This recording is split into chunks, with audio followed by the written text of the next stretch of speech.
Maximum Driftcast, the only drifting podcast hosted by a Spanish soccer mom, a 30-year-old silver-haired fox going on 60, and finally, a 200-pound bowl of spaghetti with chimichanga arms. The champions! The champions!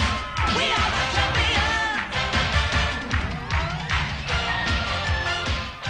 And welcome to Maximum Driftcast, the only drifting podcast hosted by Big Chimichanga with a hot dog in the background. Oh. Oh. Look at that thing, guys. Look at the things. Yeah, that's what she Paco. said.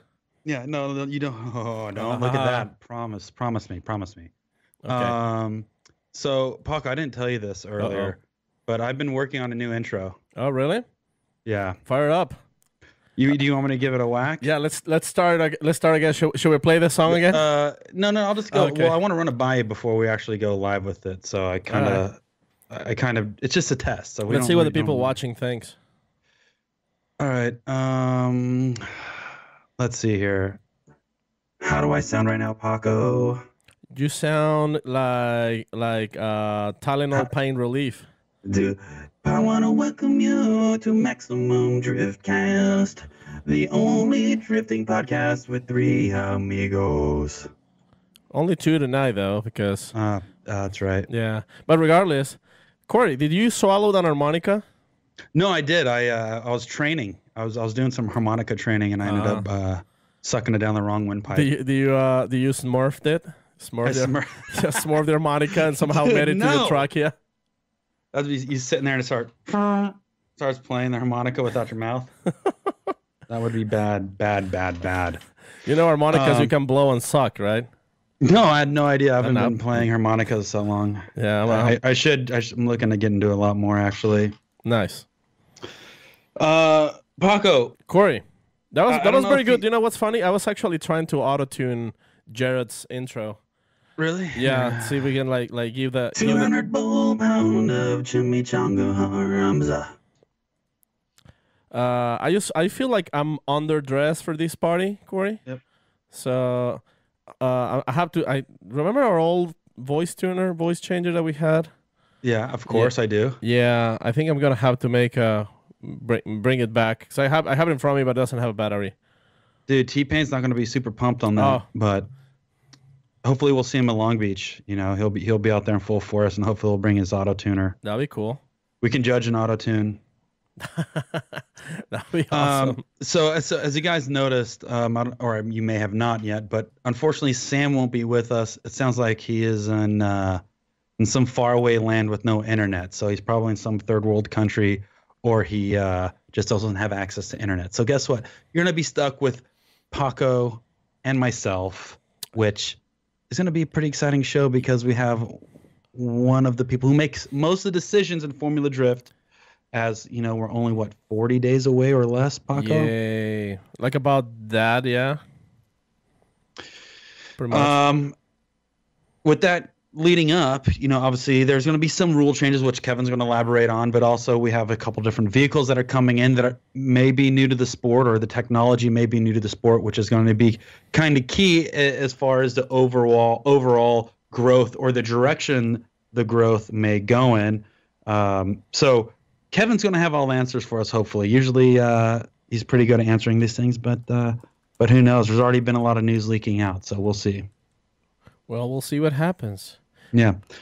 Side note, have you heard anything down the rumor mill lately or anything? A few things. I mean, I heard some things about the possible electric slide. The electric slide lever. Electric slide. I mean, it seems like there might be, it's like almost 100% confirmed by a lot of rumor sources that there will be an electric drift car on Formula Drift this year. You heard about something about that? It sounds like, yes, I would almost confirm that. I'd say you're 99% confirmed, which, once again, I think the whole idea of an electric car could change the sport for a long period of time, depending on how it does. Since this is going to be the first one, we don't know how it's going to work. We don't know how it's going to compete with the other cars. It's been in development for a very long time.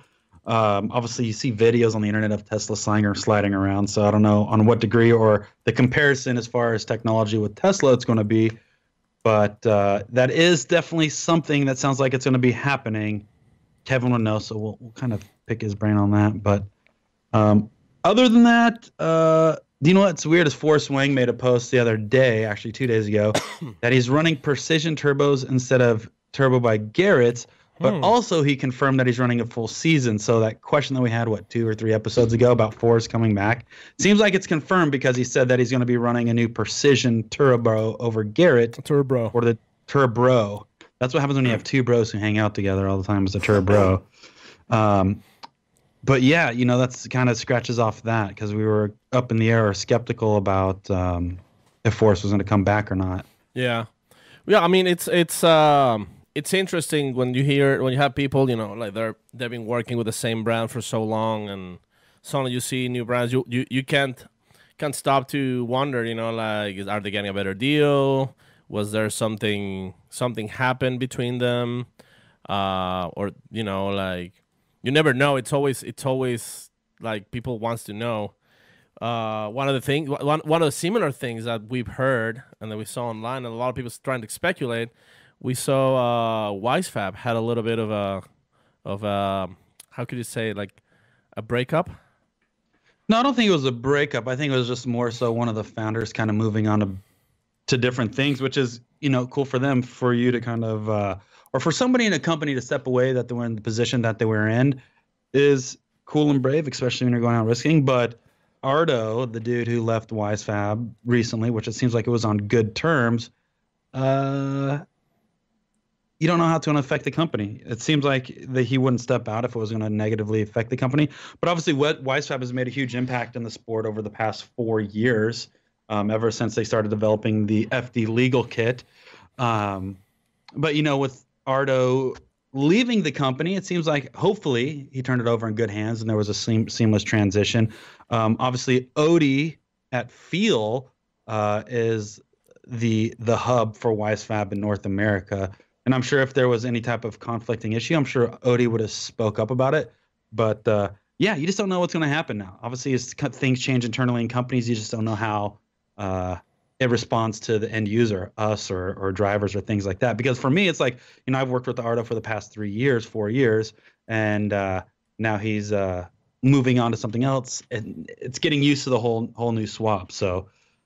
Could be a good thing, you know, could be a good thing, or it could just be another, once again, one of those transitions. And, you know, another company that had a similar transition is obviously with Turbo by Garrett back in the day with Yukio, which obviously had some health issues and had to pull out of the company.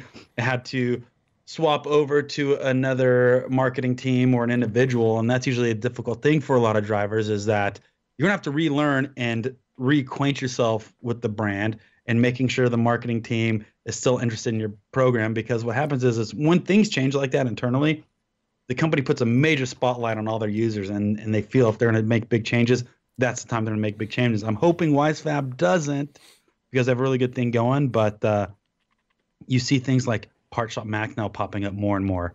You have, you know, Matt Field, Dylan Hughes, Alec Honadell's going back to Wisefab, or excuse me, back to Part Shop Max. Mm-hmm. You have Pat Gooden on Part Shop Max. So now you might see this competition now happening between angle kit companies, which could be a good battle. But yeah, there's a lot of things shaking up. So it's once again 50-40 days out. Are you staying with Oscar Mayer, or are you switching to Hebrew National? I would never go Hebrew National ever. Oscar Mayer. Dude, they answer to a higher authority. Who does? Hebrew National. They may have. And that's their slogan, you know, actually. I don't think they're using phones over there at Hebrew National. I think they're still using like smoke signals. Smoke signals. And Oscar Mayer, think about this. Oscar Mayer has developed a time machine shaped as a hot dog, and it drives on the road. Yeah, I heard it only works forward, and the time machine feature only moves at the right, like the same time frame than normal. So it's not really, it just moves at a current time. Yeah. That's pretty clever to put that in a vehicle, you know? Yeah, I mean, as long as it works, right? Yeah. Yep. So as we're getting closer, once again, who do you got your eyes on this year? Um, Pro 1 and Pro 2. Pro Let's look at 1. both of them. Like, well, we saw Vaughn closing last season with a very solid, win, and like we keep attributing his win to his newfound dad powers. okay. So I wonder if this season is gonna come back with like a whole new refresh, just like this whole new vision of the sport. Like probably because it seemed to me that Vaughn was kind of like just like, you know what, I'm just hanging out, having a good time. If you don't make a round, that's fine. But after seeing him drive and like tasting that victory again, it seemed like he regained a little bit of that thirst, that hunger. So I think I would like to see Vaughn come back stronger after a few years of not really being up in the charts. I'm definitely interested in seeing what Dylan's gonna do because we've seen him driving on Pro 2 and just like almost obliterating everything. So I would like to see what is he gonna do with a new car, obviously. But I don't know. I think I think he's a versatile driver. He's young still. He can adapt. And, going back on Dylan, he seems like he's spending a lot of time on that BMW. You obviously pay attention to his Instagram and you see all his buttery welds he's been throwing on this thing. So I know he's putting a lot of TLC into it. Definitely looking forward to him making that jump. But also, I see kind of messages popping up in chat. How about Forsberg getting a reliable or potential reliable engine package? Him going with the old VQ setup and literally losing a motor every single round. Wasn't the best in his favor, even though he ended up finishing top 5 in points and still podiuming him with a couple bad engines. So he'll be in a VR engine package, which it seems like it's getting under the knife right now. And it seems like Tomei's come on board. So he has some really good, reliable parts in there. So we're stoked to see Forsberg. Obviously, you have the electric car coming in equation, which we got to keep an eye on the driver, on who's driving that thing. I think that's going to be breaking news here soon. So that's something we should be really paying attention to. The other question, dude, is what is Osbo going to drive since Papadakis just sold his car? That was one of the funniest thing. Like a lot of people was like, "See, Illuminati confirmed Supra is coming 2019." And before we move into that, let's just start real quick.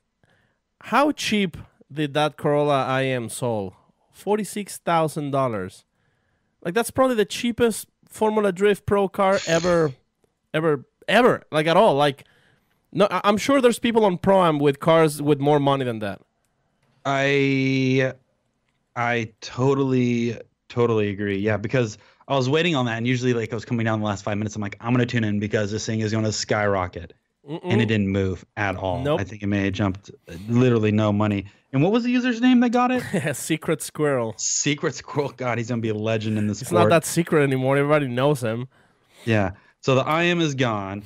He still has the Corolla, but what? You know what I mean? Like, yeah. Well, why do you just get rid of one of the stable cars? Just get rid of one of the stable cars. Yeah, no drift tax. He said he's driving the Corolla last time he was with us, and also Hunter, Osbo's girlfriend, she commented on our post that we might be seeing that IM at Grid Life. So I wonder if whoever bought it is in cahoots with Osbo already, and they're programming on just like hiring him to drive this car as his demo car or something like that. It's funny as you're typing this, I see Aldo from Freddie and Castro's teams in chat. He's like, "Oh, hey guys." I'm sure he has a lot more information, so we'll get Aldo on soon. Hopefully, he'll be able to explain what they're doing or why they ditched the IM for only $41,000. These guys are maniacs. Yeah. Dude, the funny thing is, like, everybody, like, you saw a lot of pro drifters on the comments, like, dude, you all slept on this deal. It's like a lot of people when we posted about it, like, hey, this car is being sold. Like, a lot of people's like, nah, nobody wants it. Nobody's gonna buy it. It is, it's a problematic car. Once the car sold, all the pro drifters were like, you guys have no idea what you let go for so cheap. Yeah. Yeah, no, that's an incredible deal. But yeah, I think things, once again, I say 15 days out, 20 days out is when we're really going to start getting the big dirty news. The new liveries are obviously slowly starting to come out. Then we also have almost a confirmation, the new contender from Brazil bringing Yes. CO6. Yep, it sounds like we have another Pro 1 competitor with the Z06 that's being worked on at Matt Fields. Yeah. Driftcast, which is cool. You know, Matt Fields going to be operating. Well, you know what's weird is I saw that dude that's running the Z06. He met up with Bridges Racing, so I wonder if he's going to be working with Bridges Racing in a majority of his program as far as transportation, and Matt Fields just helping him build the car. I think that is going to be the program, is that Dean is going to get a Corvette partner with the Viper, and obviously Field will have his hands full with the Gooden. So Yeah, we're seeing more of these two-car teams pop up, which I think, again, is the most lucrative way to operate the sport, you know, splitting the costs and things like that. So I think we'll see more of these guys. Yeah, and then it's also, and once again, like, you know, we have a possible electric car. We still don't know who's gonna drive it. So, you know, just like, and I've heard rumors of a few new drivers from Japan coming to this year. Yeah, no, I No names confirmed still. yeah, Daigo might be coming back, right? You know, not saying he might be coming back, but I've even heard Daigo's names come up once or twice in conversations, and sounds like it's a similar tire company that he used to run on the Formula D that's trying to get him back. So it's getting close. I think if news of Daigo coming back would already come out, but I still have heard his name probably 3 or 4 times come up in conversation. So that would be insane. That'd be interesting to see him back. Yeah, that'd be insane. But well, we're talking about all these new rules and things like that. Let's see if we can call the man, the myth, the legend, the doctor of pepper, as I like to call him. It's he graduated. He had his doctor degree. He did get his in drinking cola. Ah, He's one of the best cola drinkers I've ever met. I'd love to pick his brain on how he consumes so much cola in one day. Dr. Cola. Dr. Pepper himself. There you go. Let's bring him. By the way, the Brazilian driver João Vardion. That's right. Yep. Just want to make sure that. See, I had that same problem with Federico when he came over. I didn't even know how to pronounce his name. I couldn't even pronounce his car name. You know what's which is crazy? Absolutely my fault, but now I can say it perfect. Federico Serrifo. João, he also calls himself the sheriff. Oh. Yeah, so a lot of people saying There there's can be only one. yeah, there's a new sheriff in town apparently. So we're probably gonna have to have a what's called a duel episode Yeah, with showdown. a Oh, showdown do like a duel draw. Yeah. with Joao and Federico. See, they can have a shootout for the new sheriff. You know, something I was curious about too is why did they sell that car when they could have had a 2-car team with the IM and the Corolla? How interesting would that have been? Well, I think that would have been a perfect transition for Castro to jump in and try to build his relationship with Toyota. Well, but Castro already has that Toyota relationship, and he's in a Toyota GTA 6. But it's such a But specialized hold on, built hold on. car to just Paco, sell off what like the, that. What the thing is you look at how many 8.6s are in the field currently, and once again, it's diversifying what Toyota is doing. So imagine, so the way manufacturer money is split up, the manufacturer money is actually split up per platform or per chassis, right? So the Corolla gets X amount of marketing dollars a year. Yeah. The IM gets a amount. The FRS or the 8.6 gets an amount. So is the 8.6 budget getting spread that thin with that many drivers, or could you still latch on to that's the thing. I believe they that's- don't make the Toyota IM anymore, and I don't think Corolla wants to keep. They want to keep promoting a vehicle that they don't have for sale anymore. Yeah, So- but and how similar is that to the Corolla, What do you mean? the IM? Oh, they're Isn't very it the- different. They're totally different platforms. The Yeah. IM actually, it used to be a Scion. It was one of the cars that Right, moved for back sure. from Scion to Toyota. But with the introduction of the Corolla hatchback, it pretty much phased out the IM because that was the Corolla IM, and now it's a Corolla. So they don't have both. There's just the IM is gone. Correct me if I'm wrong, but he had a TC to start before the IM, wasn't it? Yeah. So they still have the TC, or they sell that? Yeah, but I mean, same thing. Like the TC is also a Scion, and Scion brand doesn't even exist. I'm just curious why that didn't get sold as well, if it hasn't already. Probably because it's isn't the TC or is it one of the TCs at the museum? Or somebody bought it, I believe. Somebody bought that Okay, old TC. yeah, maybe, yeah. Because the one that's at the museum, that was I think I know what you're talking about, but I can't recall anything. yeah, that was who used to drive the TC before? Tanner? Faust, yeah. Tanner Faust. So I think it's a championship car with a NASCAR V8 and all that. Yeah. Let's see here. Hold on. I got something funkin' happening on my ends. Let's Something see funky if, happening on your end? Something funkin' happening. I think somebody's trying to hack in the mainframe over here. Looks like a username Kevin Wellies. Oh, there he is. Oh, my Hey! Hello Hey, and how's it going? welcome. Kevin, so tell me, we were just talking about this. How many cans of Dr. Pepper do you consume a day? Probably at least 12. Well, do you That's how you feel stay that's so what's give healthy you and young. all the nutrients and superpowers to perform at your best? Maybe not my best, but it keeps me going. Nice. It's all the vitamins. It's all the Yes. vitamins and minerals. Is Dr. Pepper high in caffeine like Coca-Cola? I would assume it's probably about the same. Okay. All right. Well, just saying, because I'm not a big fan of soda, but when I rarely drink Don't soda, lie. when I rarely Paco, drink, I watched no, you crush Doc. never. Oh well, yeah. You crushed the Doc. When we had the hookup for Doc, and they were just feeding us Doc all the time, and I mean Doc, they taste pretty much the same in my opinion, but I usually Brian is drinking Dr. Pepper right now. I usually drink diet Dr. Pepper if I'm gonna drink a soda, and I get it. It's yummy. It's like drinking ice cream. Wow, beautiful. Beautiful breakdown on Dr. Pepper. We're looking for there, new Paco. I appreciate sponsors. If Dr. Pepper wants to step in the plate, it's known that it's open. it.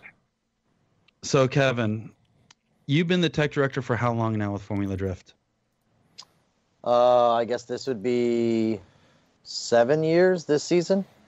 And I'm sure it hasn't been stressful at all. Yeah, no, it's really easy dealing with all you guys. Right. No, well, the thing is, I didn't realize how easy it was, but it's like if you want to get your car tech inspected, you just flick you a couple bones, and then you just kind of go over it with just a simple look over, and you can squeak through. So I can see the stress being super low on squeezing in the Pro 1 field. Yeah, definitely. Definitely. Yeah. That's exactly how it works. I believe you failed me at Texas twice. Actually, Oh, multiple times. that's right. You used to drive. I did. Yeah, I did. Well, I got out of driving because I wanted to be a tech inspector. Then I figured out I don't have the ability to do that. So. Hey boys, before I want- before you keep making fun of each other, Kevin need you to move a little bit to your left, okay. and Corey, you move to the other side. Yeah, I couldn't see anybody's face. It's okay. It's okay. There you go. You could shout So- that a message. All right. So better? you, Yes. yeah, no, you look You're good. fabulous. You look wonderful. So 7 years. How do you feel the sport has progressed over the past 7 years? It seems like during that time, the sport was in this crazy transition from still, I believe, at the very elementary age to what we're getting to now, which seems to be absolutely out of control with the potential electric vehicle coming into play, and all these other. Obviously, you're the guy that sees people pushing the limits more than everybody. But how's the progression been over the past 7 years? I'd say it's been pretty dramatic. I mean, just the refinements in the suspension and a lot of the tuning in general has been much more precise than it used to be. But to get to the level of proximity that everyone's gotten to, how they've gotten closer and closer every single year, it's required that everything is so far refined. And where do you see the refinement coming in? Do you feel like it's coming in through suspension? Is it power-wise, suspension-wise? Obviously, you guys only been really implementing the tire rule to reduce the effect of 1 million horsepower in a big old tire. But how do you think the biggest changes came into play? Is it through suspension or through power? I would say horsepower has probably made a huge difference in the horsepower race, but everyone kind of got better in the horsepower that they make, like the quantity wise, but there's people that still use it better than others. Right. Meaning that you have people that are capable of setting up their car better to work with that additional power. Correct. Right. Who would you consider one of the better people at that setting up? Because before this, obviously, you were an engineer, or not an engineer, but I guess you were. You're also a crew chief of Forsberg's car for quite some time, and you have a Formula Drift championship underneath your belt. So you're actually very tech savvy as well. This is not some dude that's a pencil pusher. Well, you are now, but not used to. But you've seen it. You know what I mean? This is a dude coming from a personal experience. I mean, obviously, JR's always had a good team. Forsberg's, spotter, and, Scott, who's super good with all the suspension and everything else. They definitely have a lot of tricks up their sleeve. There's a lot of experience going on in that camp, along with the ASD crew. Odie's very versed in all his suspension stuff and seems to make consistent runs always, just like, Stefan Osbo and Aldo and everybody else that's on there. There's the top 8 or 10, including Dean and the Worthhouse guys and, Wycheck, that can perform consistently on and on and on versus just being kind of lucky, if that makes sense. No, totally. Yeah, because that's the thing is we've talked about this before. You kind of seen the wave of the sports, or people who influence the wave of the sports. Obviously, this past year or two has been Dean and Peter with their setups, and obviously you tech in their cars. Have you seen anything that is like totally out of this world, one-off engineering design that makes those cars so special, or what is it that makes those cars so good? Them. The drivers? Yeah, it's very similar to like Daigo's cars. There isn't really anything outrageous that's in the setup, but I don't know if it's they drive so often or so consistent in those chassis, they can just be repeatable and be on everyone's door. I think the driver makes that combination is just dialed in. Because that's unique, because obviously, as you know, there's a lot of the drivers. It's like almost good luck going to look at other people's cars. Good luck trying to sneak under Forsberg's car, or good luck trying to sneak under somebody else's car to see what they're actually doing to get the speed or the grip. But you are allowed to do that, and you do that. So you're kind of the key holder on what everybody does in the pits. So looking at kind of, once again, James and Peter's car, a lot of that stuff on the car is what any part that you and I can get, right? It's not, there's no wizardry, there's no crazy fabrication tricks. It's just very simple products, I guess. I don't know. Is that making sense? Yeah, I guess it's more selecting the right products. You have the legal wise fab on there. You have the right shocks. You throw on a good tire. You get the power, so it's in a very workable range, and he just gets it done. But there's nothing underneath it that you'd be like, oh, damn, that's the holy grail. I can't believe I didn't think of that. You're like, okay, that looks like almost everybody else out there with an S13. And I'm sure you've seen people like trying to do this crazy suspension development or suspension design, or people trying to do this one-off trick. A lot of the times, do you see that working or not? For the most part, we do have a lot of S chassis, so that is kind of cookie cutter. Right. There's really no reason to reinvent the wheel when you can just go buy something that works, a Powered by Max or a Wisefab or something. There's no reason to do something different unless you just want to be different. But for the more unique chassis, I think they kind of have to learn a little bit because there's no one to support them. But I think for the most part, if you do something that's a very different thing without a lot of testing, majority of the time you don't have good luck. Right. It doesn't actually turn into results. And that's the thing is, obviously you saw Federico with the Ferrari. I'm sure that was your first time ever tech inspecting the car, but do you see any advantage behind a car like that, or versus another car? Or when you go underneath the car and you start inspecting it, are you looking for advantages that this chassis may have, or disadvantage that the chassis may have? What's kind of like that inspection process? Well, I mean, it's a double A-arm car. It's a sports car out of the box. You know what I mean? It's right. Designed to handle well. It's designed to be able. There's a lot of tweaks you could do, but the car's big, and it's, maybe those features outweigh, the difference in suspension, because I guess it's just different. So there's a lot of stuff you could do to that car, but I don't know how much it can compensate for what that car is out of the box. Do you have to, before going through tech, do you have to read a little bit about that car in particular, or like know certain things that those cars do or shouldn't do? So when you go through the tech inspection, you are more like you're more prepared to be ready to inspect the vehicle, or is that? Right. I always try to find, do the basic tour, do some, Google images, try to, see what I can do. If I can find a factory car, I like to, go to the dealer or something, get underneath, see what it's all supposed to look like before it was all taken apart. Just so at least I can have some form of a baseline if there's anything that, stands out or that I would be concerned about them modifying. Then at least I have some, something to go off of. Which for a Ferrari might not be the easiest thing to find. Find one, or like let's say like with a rear-wheel drive converted Corolla. Correct, but at least I can go see what the stock one looks like, and I can see how much was modified to start with. Got it. Brian, I think you had a question. Yeah, I was just curious because the rules in Formula Drift with building a car, there's limitations to the chassis.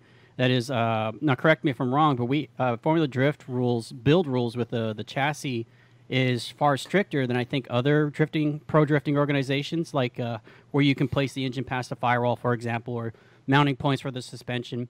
Was the intention of that to try to motivate the industry to favor those kinds of rules, to make their equipment favoring those rules so they can be applied to the pros? I think that's part of it. It's hard to kind of have an aftermarket industry if everyone is just making their own parts. And I think, America itself versus, Japan and a few other, places that we've done events at, we have a ton of fabricators here.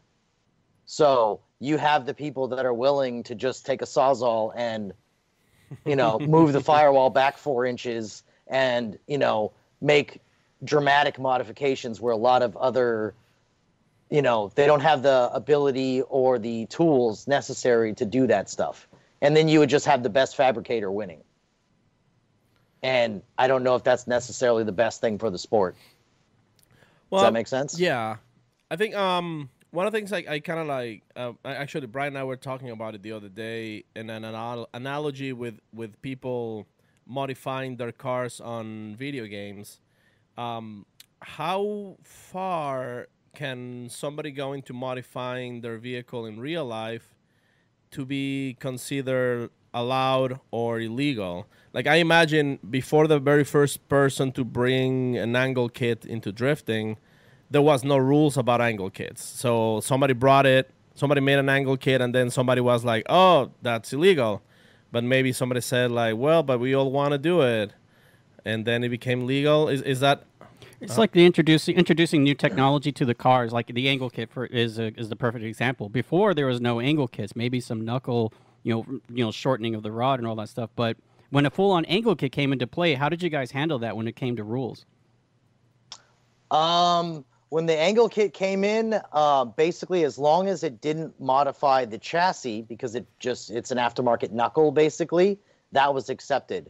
I don't believe there was any, pushback, because obviously everyone wanted more steering angle. So getting away from, rack spacers and then inner tie rod ends with them cut down so they fit in further, and then shortened, knuckles and all that stuff, it's considerably easier if you can afford to just buy a kit, Mm-hmm. So having the kit, I think, made the competition maybe a little bit better, and it's easier barrier of entry because you can just buy the kit instead of the fabricator being the key to the whole component once again. But I guess like quick changes and the rear end stuff would be the one that we probably had that the most for, because before you couldn't modify the subframe. You still can't modify the pivots, but now you can cut it so that stuff can fit. Can fit. Does that make sense? And Yeah. and what's the rule? The rule is does it one side of the subframe or one plane of the subframe has to remain the same? Yes. On either the front or the back side. Right. So you can leave one side, either the front half or the back half, the same, and you can alter either one to fit the quick turn. Yeah. Right. Yeah. We were just talking about Ardo living WiseFab and the whole thing about the WiseFab FD legal versus the WiseFab not FD legal, and like it seems like fabricators need to make products that comply with your rules, but at the same time they're still making a product that doesn't for the people who just wants to drift somewhere else, and it's just like how hard or how allowed would it be just to let drivers use the kits that let more modification on? I mean, like for example, I understand why the factory subframe needs to be factory, but what if like old drivers start like saying like, hey, we just want to make our own subframes because we found a way to drift backwards or something?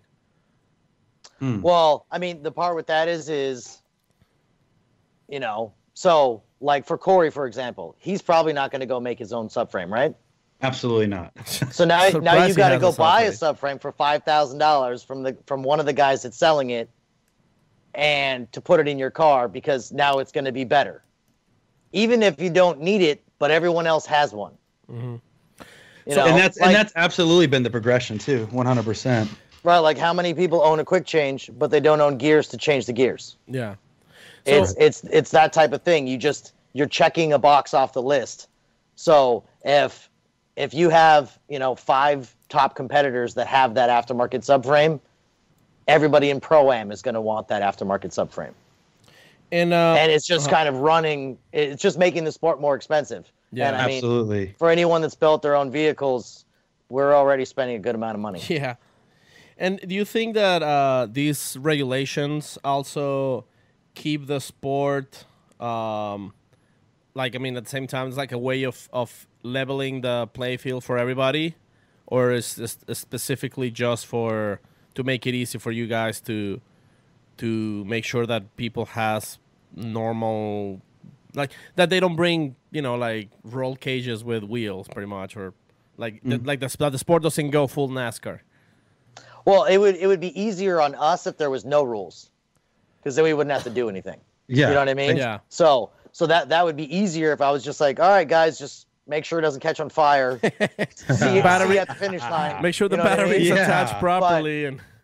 But I think you would end up having, 1 or 2 people just murder everyone, and you wouldn't have any entertainment value. You wouldn't have anything to actually watch. You would already know who's going to win before you started.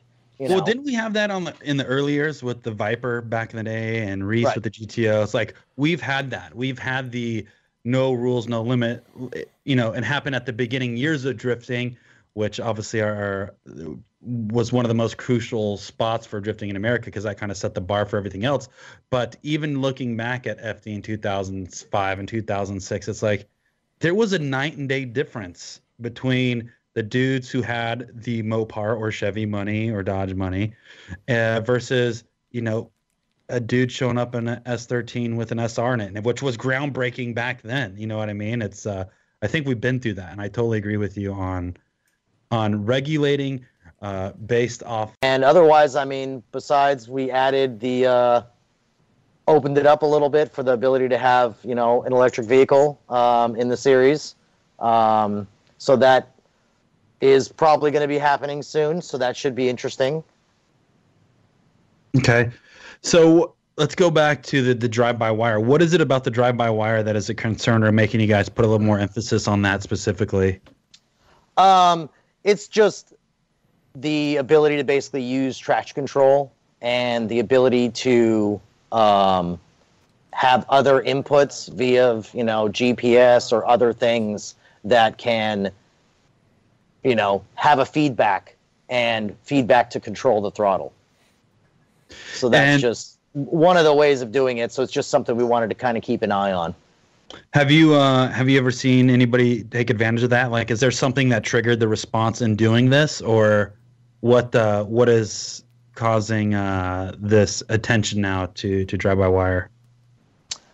I mean, we had rumors in the past of different things being controlled via GPS. So that's Hold on, wait a second. What? Throttle controlled by GPS?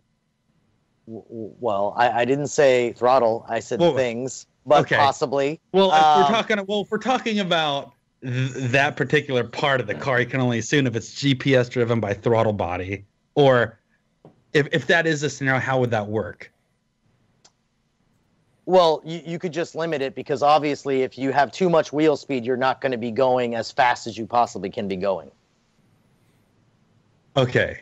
So you can limit your, you could limit your torque curve. They have torque modulation. They have all these different features that you could use to basically get your car from point A to point B faster than someone else, if you could designate that position in space. Okay. So let me paint a picture, because I'm trying to envision this. So I can go drive Irwindale, right? I can map the track in GPS. Then I can set up specific speed, wheel speed, or RPM speed, which we can't really track wheel speed in FD because wheel speed sensors are illegal, right? But I mean, in theory, you can go through, because you know your engine RPM. Right. You theoretically, know your 1-to-1 in the tranny. Hopefully the clutch isn't slipping. So you know what your final drive ratio is. So you could work it out with math. Yeah. So you could do math. So what I would do is I'll drive Irwindale, log it, and then say, do you know what? I want to get less wheel speed on the bank to try to get more drive, or I want to increase. So where I'm at is going to change basically my RPM that I'm getting out of the car based off where I'm located through the throttle body. Is that kind of making sense? Well, you'd be in a roundabout way, yes. Yes. Yeah. Okay. And so was that a concern, or was that potentially something that was coming up? That is potentially something that can be used, because then as a driver, you could just stay floored. If it looks like that, this is something you can't detect to prevent drivers from abusing to break rules, would you consider a mandatory drive-by cable? Yes, that was basically what I was proposing as an option for this coming season, was eliminating the drive-by-wire entirely. But on certain vehicles that especially run dual throttle bodies, now you have a problem. It's complicated. Yeah. So trying to get those synced correctly, especially if there's not an actual balance in that manifold, now you have a serious problem. So instead of making, I guess, a mountain out of this problem, this is an alternative method, is just by collecting the data, and hopefully we can,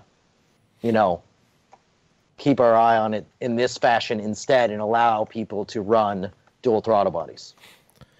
See, for me, I would never ever consider that GPS-based throttle position or RPM-based GPS setup. I don't know. I guess I don't have that thought process. But for that to be concerned is actually a crazy thing. And to think people are considering that, good for them, I guess. It's you're not cheating unless you get caught, but it's also pushing the limits on what you're capable of. But now it's getting to a point where obviously traction control has always been something to consider, and always people have been talking about certain people running traction control or assist to help that. Obviously reducing wheel speed to get more grip, trying to get more forward out of the car. Has the talks of ever you guys issuing ECUs or drivers submitting ECUs for inspection after each round, has that been a consideration as well moving forward, or how else have you guys kind of looked into this? I mean, I discussed with 5 different ECU manufacturers making a Formula Drift spec firmware.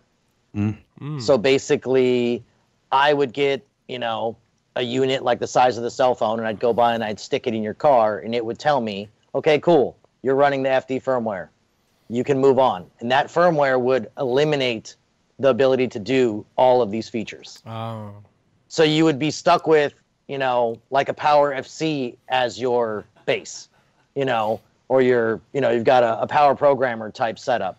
So your features are way reduced. But by doing something like that, That makes it also kind of, well, one, it's difficult to organize, trying to get 5 manufacturers to agree on making a software. And if we go to a specific ECU manufacturer, like a spec computer, that's not really good for a lot of the companies in the series. Agreed. Also.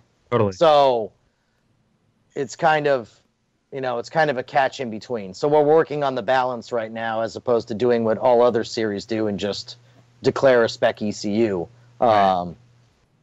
So we've gone down different roads trying to explore the best way to do this. So we're working on it, trying to figure it out. Yeah, it seems like FD is still one of the series that doesn't require like homologated parts. You're still able to create and craft, and like you look at Dai Yoshihara's BRZ, it's like Mike Kojima still designs the angle kit for the thing when WiseFab develops plenty of kits for that. But in most series you wouldn't be able to do that. You would have to run something that they decide you run. So the freedom of tuning or hot rodding is still available in Formula D. It's just now it's getting to the point where now you're implementing GPS versus throttle position and all these other cool things that are, yes, a major advantage for people who are utilizing them, but it's pushing the limits of the sport, which is cool. But definitely a big advantage if somebody can utilize that system. Oh, yeah. No, I mean, that's part of the beauty of drifting in general is the hot rodding aspect. Right. It doesn't matter what I want to use as a power plant or you want to use as a power plant. We can actually go compete against each other. But limiting the extreme cases is what we have to work on. Well, that's a very good segue, talking about drivetrains and power plants, because there's pretty heavy rumors of an electric car coming to Formula Drift this season. And how do you go about controlling a vehicle that is 100% electrically controlled? I mean, there's no throttle bodies, there's everything.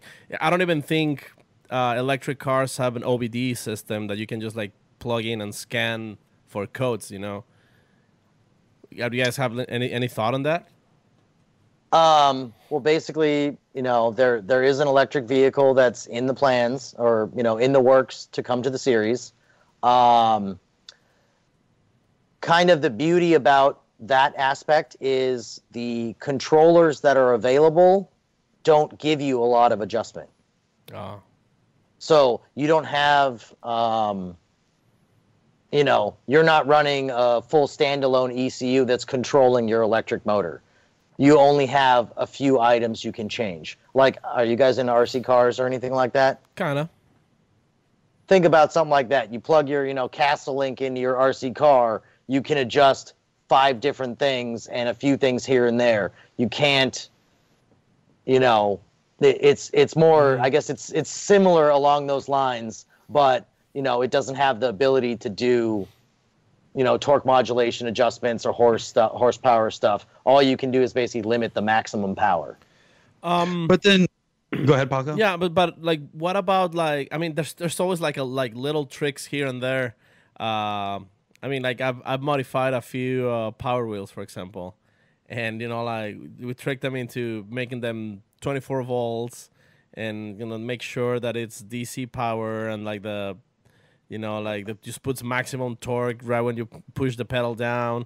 I mean, there just seems like there's a lot of things that can be done on an electric car that it will be just like insane. I mean, I think just last week or a few weeks ago, an electric Volkswagen broke every speed record at Pikes Peak, and I mean, it's like I don't know. Like, I mean, I imagine.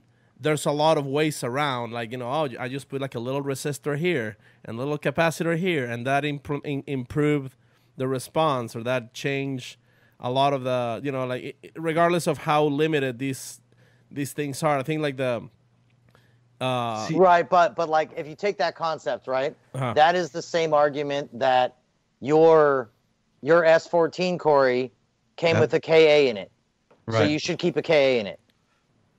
Yes, Corey, you should. Oh, right. Well, I put a V8 in it. Well, that has more response. Yeah. And There's people that race V8s and they're fast, so therefore you're cheating. Yeah. See, It's the same kind of argument on the power side, Yeah. Yeah. See, that's what the thing is. I don't think the problem is necessarily how the power turns on. I don't think it's the amount of torque. It can produce 1,000,000 foot-pounds of torque and it can produce 1,000,000 horsepower.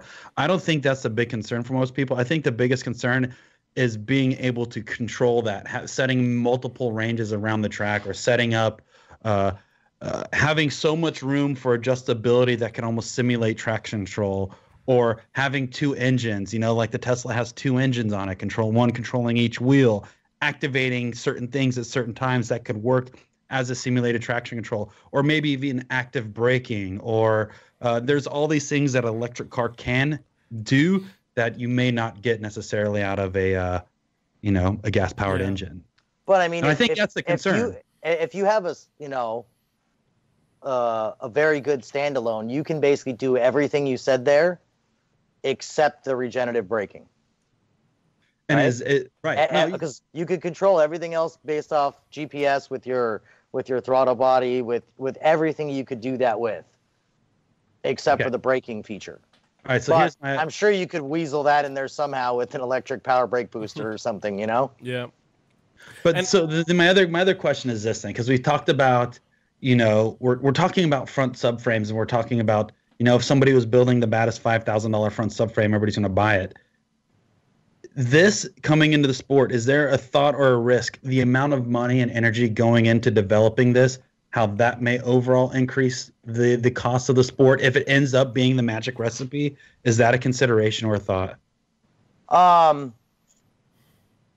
mean, sort of, but you can buy like the Tesla Model S motor with the controller, so basically the ECU and all that stuff, for 12 grand. For $12,000. You can buy the same setup. You can, the motor and stuff, not including the batteries. The batteries, you're probably looking at another, 10, 15 grand, right? So even if you give those motors or the batteries 30 grand, right, you're still up to the price of a sick ass small block. Yep. You know what I mean? So I think it's just a different alternative, but I don't know. I think it'd be difficult there's going to be a learning curve either way. Yeah. But I don't necessarily think it's going to drive the cost up for the sport by having an electric vehicle present. Would you consider, so looking at that cost right there, it would almost be similar to, you're dropping 40 grand on the drivetrain package, roughly, battery and engine. Again, I'm so new to this whole electric stuff, and I don't know how in depth. Obviously you've been working with these guys pretty closely on this, I'm assuming. We've had quite a few conversations, and I've seen a little bit of testing in one of the vehicles with the same power unit in it and that type of thing. Okay, what's your initial thought after seeing some of the photos and the information that they're giving you? It's actually kind of cool because it's basically dead silent. All you can hear is the tires screeching. Okay. So it's kind of a different experience in drifting. But we'll just see how well it's received. It's a judge sport. Right. So it may not be well received by the judges, and that's going to take care of it on its own. There's no way to tell until we see this. You know what I mean? So what are you going to do about putting a speaker underneath the car and you can select your engine noises? It better be a big one. Wow, that's the thing is obviously you guys never had anything like this enter the sport before, and it seems like I've been getting more questions about this topic because once again you're bringing the world of the unknown into this. Obviously there is Formula E and things like that, and maybe they have certain regulations that we should look at as a sport on what they regulate, because I'm sure they have certain rules as far as motor specs or requirements or battery size. With the motors, I don't know how this car is set up, but what is in the engine bay? Is the electric motor in the front, the back of the car? Can you move all that shit to the back of the car? Could you ballast the front with weight and relocate everything? Like, is that an advantage in its own? Is the weight jacking a movement of that weight? I mean, most of the, pro level cars, you're damn near 50-50 already. Most people aren't going for, 60-40 or, 40-60. They're all going for a pretty even balance. So I would assume you're going to have the same, setup from this. Why would you deviate to some, why would you add more problems to your equation by trying to make an odd balance? I don't know. I just think but that's you what could people are probably afraid get of. it to 50-50 pretty damn easily, though, because you can move everything. Right. Yeah, You I think that's just, once again, I'm just shooting out these random questions because I think that's what people are thinking about is we're stepping into a realm that is unknown, and we won't know until we see the car first time in action. Obviously, you getting underneath it in person and seeing what the big noticeable differences are. But I think if you probably keep it within a certain guideline of location, not altering the firewall, that basic tech rules, I don't know what I'm else curious. you can look at. I'm curious about how much this car is going to weigh and what tire it will fall into because of the tire rule. Well, it's a Camaro, so it's already heavy. So Right. So I mean, it's definitely it's a heavy chassis to start with. I would assume between if you had a standard quick change with a G-force, with the drive shaft, with the a bell housing clutch, and a motor and headers and exhaust and all that stuff, you're probably going to be around the same weight once you throw all that away and you add batteries. If anything, it might be lighter. Gotcha. And there's no cooling system on it. There's no massive radiator. There's none of that, right? Well, or is there? well, there's a smaller cooling system. you have cooling units. For the motor and for the battery pack, depending on what you're using. But it's not the radiator size we're used to. You're more like a tranny cooler type size. Wow. Nothing gigantic, But obviously that depends on how well this does with the heat in our short bursts also. So it might end up with a bigger radiator on it. You never know. Dude, okay, think about this, Paco. Yeah. Electric car, no sound. How do you judge the throttle controller modulation? Obviously, you can listen to the V8s and the 2Js and Chelsea's extremely loud Roush V8 because I say that because Chelsea's in chat.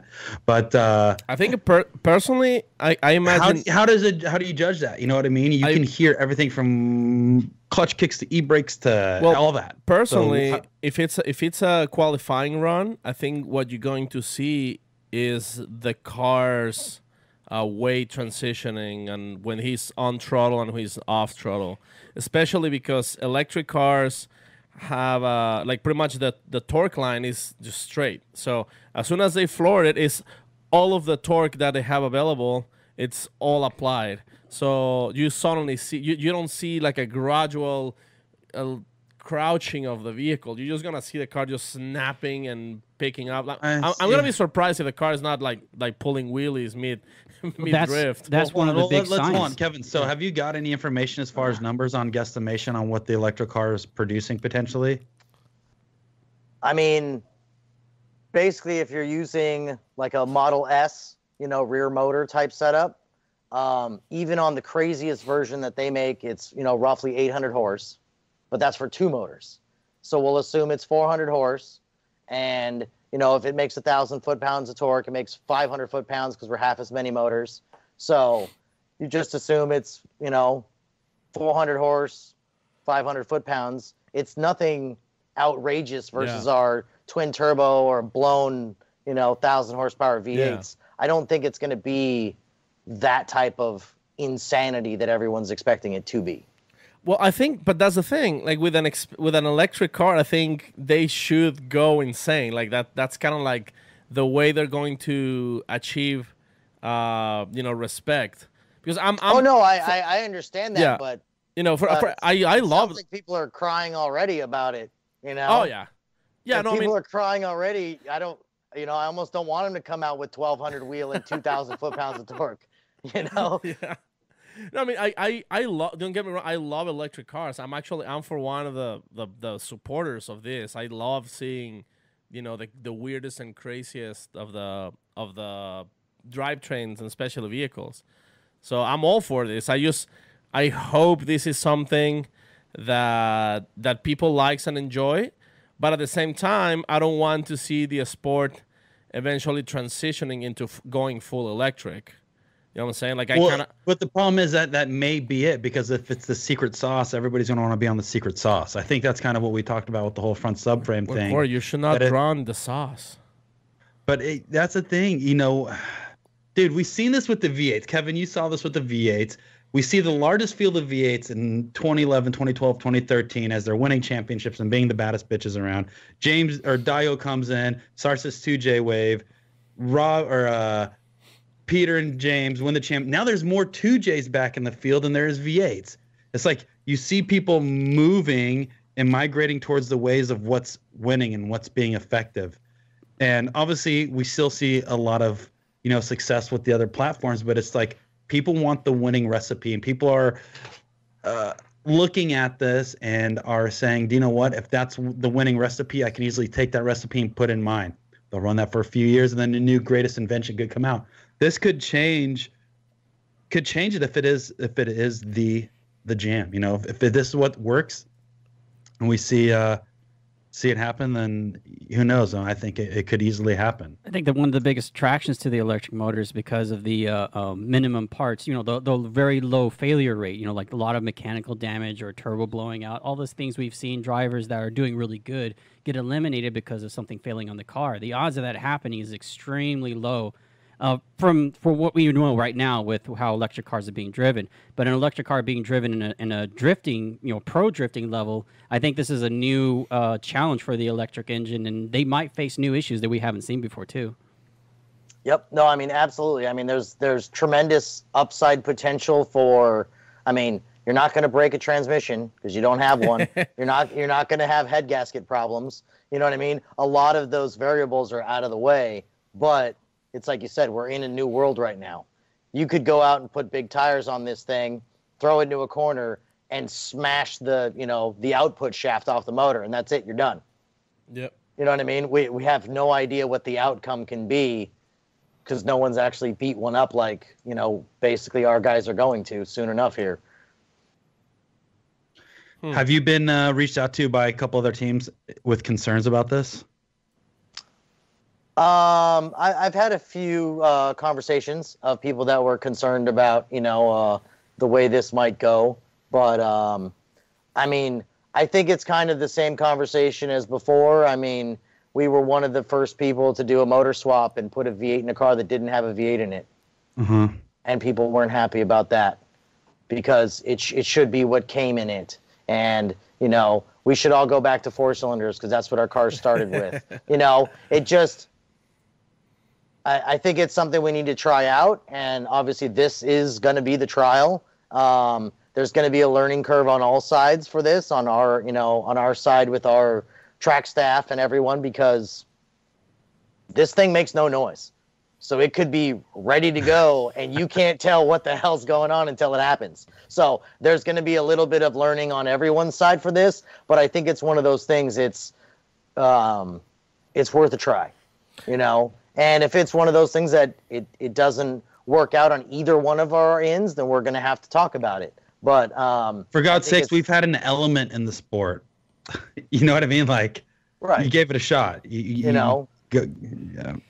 You know what I mean? And, you kind of got to try it, and just see what it does. And some things work out and some things don't, I was wondering, I've seen a lot of electric vehicles and motorsports. They have to add some kind of siren or there's something that makes a noise pretty much for people to know that there's a vehicle incoming. That Volkswagen that was just at Pikes Peak, it had like a siren. It sounded like a police car. It was coming at you. Do you guys think on asking for some kind of sound emitting system from the electric vehicle for safety of like track personnel or something like that? I wasn't planning on doing anything like that because at Pikes Peak, I could see that because it is such a long course. There's no one actually limiting barriers. people from crossing the course at any point in time. Yeah. But for us, it is a closed course, and you should know if someone's coming down turn 9 at Long Beach. Granted, it may be quiet, but a lot of the turbo cars are quiet too. Yeah. until they're up on it, Yeah. So I don't necessarily think we need to add any noise-making material, but we'll see how it goes. Not to mention you do- the tire burning, the constant drifting of the tire. I mean, it makes a very particular screeching sound that we're just kind of like not used to listen anymore because of how loud engines are. But I think a lot of people is going to actually enjoy paying attention and listening how the tire, like you're probably gonna be able to listen like how like the tire is actually breaking loose, picking up grip, like it might be like a new experience.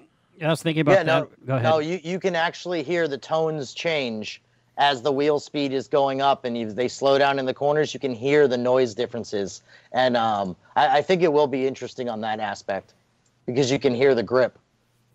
See, I can hear it now. All I hear is. Is that a Honda, Corey? No, that was That was a 350Z. It was a Camaro powered Prius. Yeah, that's what I just heard. I have a super chat question Go for from Paul Velichkov, very brave listener. Is asking, what can be done to bring back big wings? Kevin.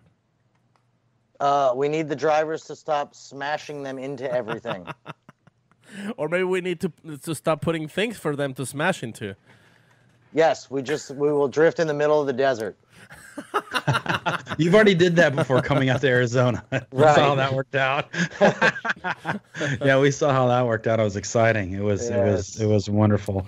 Yeah, I think like a lot of people don't get about the whole big wing thing is that for the safety of the drivers and the spectators, a lot of tracks require to have a certain concrete barrier, and if you have a car in front of you with a big wing and it smashes into that barrier, it just like throws insane amounts of dangerous debris to the car in the back. So how efficient do you think wings are actually on drifting? Because I've seen a lot of drivers actually going with different styles of wings, and I mean we have Chelsea Noffa right now on the chat. He's trying to roast us while we talk, but he had that crazy dual plane wing that was more like an anti-wing or something like that. Right. How efficient do you really think wings are, and or like it's necessary or not necessary? I mean, I guess obviously, the faster you go, the more aerodynamics come into play. So it'd probably be a little bit track dependent, but like Denofa's wing, for example, had the big in plates, kind of like Reese used to do for the side force to get the car to come back. So That's a good band name. Side force. Yeah, it's gonna be our rock and roll name. So yeah, I mean, I think that's why a lot of people use them, and a lot of people that have wings, they're almost level anyways, so they're not trying to put a lot of force. A lot of them's for style. I think it probably depends a lot on the driver. That's more of a driver question on what they think about that, Do you believe you get more of it? Obviously, you get more out of advantage fine-tuning your suspension than trying to waste time on a wing. At I the would speed assume that we're so, going. especially because once you hit the wing on the wall, now what? Yeah. You Fair lost point. your downforce. Should make like That was my problem, is I didn't run a big enough wing, and that's why I kept going 33rd. That's God damn it. Now you know. They should make flexible wings that are like they'll just flap against the fence instead of breaking up into pieces. I mean, Actually, just get some pool noodles. What about Brian? there you Just go. replace everything with pool noodles. or vacuum cars like the F1. Back in the day, like. I mean, not F1, like the Le Mans, like. Well, I think F1 at some point they did. Cars that have like an actual fan that would suck from underneath. So vacuum it to the ground. Basically. Yeah, they call them fan cars. There's no rule against that. Oh, Yeah, there you go. guys are making drifting really cheap right now by coming up with these ideas. So let's just keep making it cheaper. Just make space shuttles. We'll make drifting space Corey, shuttles. we're gonna get you on Dyson's sponsorship program. Yeah. Dude, I'd make a hover car out of it. But that's the thing is, obviously, it's nice to hear that the consideration of still making the premier series of drifting around the world still obtainable without making it an F1 budget. I think that's cool for us and cool for the fans. Obviously, part of me wishes that it was unlimited, That's in my own beliefs. But the other part of me is like, you know what? It's still obtainable. Most of the stuff that these people got people are putting in these cars is still obtainable to most people. So when you see a 240 on track with Wisefab and a 2J and it's just well set up, I think that inspires a lot of people. But once you see things like, I don't know, if it's active aero with a crazy electric dual motor setup, I think you would be losing more people than gaining by making something so hard to get. But then again, going back to the other side, it would still be cool to see that. I think it'd be cool for a few people because a lot of people, you know, either they're like, oh crap, now I got to buy that, Right. you know, or it's one of those things people are like, that's not going to work, you know. So it just kind of depends. But it looked cool. I gotta buy that. Yeah. Do you ever feel like the sport is going to go in a direction where it is, all right, F1 guys, it's time. This is the year. You guys are just do what you're going to do, but you have to keep the factory unibody. Outside of that, it's all fair game. Or do you feel like it's going to, I hate using NASCAR and Formula D together because it's got a bad rep that way. But once again, NASCAR is restricted by, you know, chassis and a bunch of other things that we may have to abide by, obviously, with keeping the factory unibody and things like that. But do you feel like it's going to kind of maintain this direction for quite some time as far as rules and regulations? I mean, I would hope so. I think that is part of the beauty of this sport in general is that you can, you know, take a guy in an FRS versus, you know, an S15 versus a Camaro versus a Corvette, you know, and you can mix all these people together and throw in a Mustang and you can actually get something out of it versus being like, okay, cool. Here, Corey, you get a Nissan sticker today to put on your chassis and Right. I'll put a Ford one on and everything else is the damn same. You know, Right. like I think it just doesn't have the relatability for the fans. How do you get excited about that when it's all the same? Yeah, no, 100%. I totally agree with that. But keeping it obtainable while having limitations on what you can actually do, but still giving you enough leeway to push the limits, I guess. Right. And I think that's part of the advantage about keeping the motors open and the powertrains open. Otherwise, if you're like, okay, everyone gets a 1.6 liter, you know, turbo motor with a 32 millimeter restrictor, we're all going to have $100,000 engines trying to make the last horsepower out of it. You know what I mean? And it's just going to keep driving up the cost. Right. So you've obviously been all over the world with this whole drifting stuff, and you've been doing it now for 7 years as a tech dude, the head tech dude. I'm sure you have like you're world renowned by now. I'm sure you go to tracks and people want your autographs and things like that. But do you see things other series are doing that we should be doing, or have you got any type of ideas from these other events that you've been to? I mean, I'm always looking for different things and trying to see, you know, some of the events I like the extras. You know, there's a little, you know, you throw in. There's nothing wrong with throwing in some fireworks and some sparks and some Right. extra lights and stuff. I like that type of stuff from a lot of the events. Seeing how some of the stuff is simpler on the tire side, I think is good in a lot of the series where everyone runs a 265 and that's all you get. You know, I think, Well, weren't you guys testing that with the Pro 2? Like, wasn't that the idea with the 255 tire rule in Pro 2? I think that's definitely part of the rule is to kind of see how that compares with all these differences and having everyone be on basically the same tire. But I mean, that is something, you know, that's probably at least a few years out. We'd have to give everyone a lot of warning to do something like that.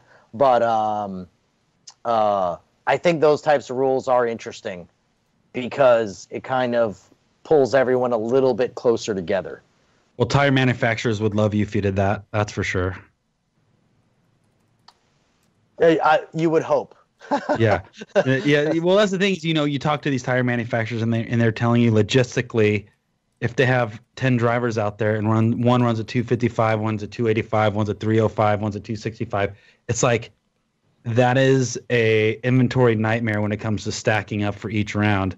And, you know, talking with Paul at Nexon about the 255 deal, he's like, it's been the most simplest tire program I've had because I know I need 160 tires per round and it's only 255, I want to bring 160. It's very easy. And maybe that might be a way to keep those guys a little interested. Obviously, on the driver's standpoint, a lot of these guys will have to redevelop their chassis. You know what I mean? Like they'll probably have to start from scratch if we have a tire rule. And I think that's what a lot of Pro 2 guys should be doing in some degree, is developing the chassis to the tire that they're going to be running. But what's your take on that? Obviously, you've have a year or two underneath your belt with the 255 rule. Do you see this moving forward into Pro 1? I'm not quite sure on that yet. I have my 2021 rules, that I've been kicking around on different sizes and different things. But you don't necessarily want to rush into some of these ideas and, basically cause a problem or lose a bunch of drivers or lose a tire company or something. So a lot of the stuff I try to, err on, I guess, on the side of caution sometimes.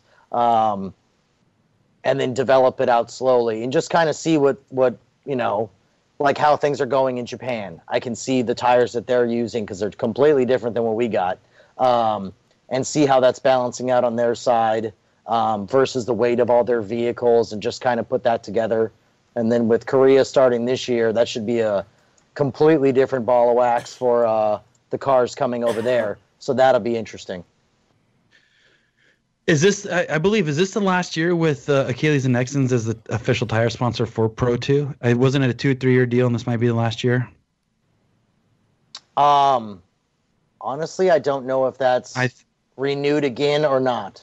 That's Corey. not my department. Corey, you're dropping bombs. What's that? Are you dropping bombs?